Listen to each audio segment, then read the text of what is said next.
রাজা পাপড় আলা, দাঁড়াও দাঁড়াও, এই লাও আর রাজা পাপড় দাও। এই এই চুলি লাল লাল কি রে? আরে বাড়ি ভাঙাচোর কিছু ছিল না, আর স্কুলে যাতে দেরি হয়ে যাচ্ছে তাই তাড়াতাড়ি করে দাদুর বাল ছিঁড়ে চলে এসেছি।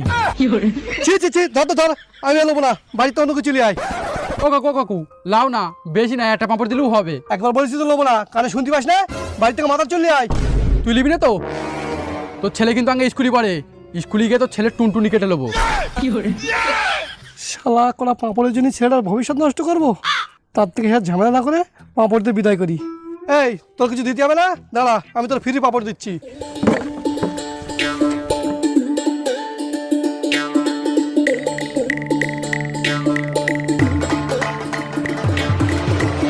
আরে রক্তকোটের বেটা, তুই পাঁপড় খাবি আমার বলবি তো, আমি বেলেটটা কেটে দিতুম।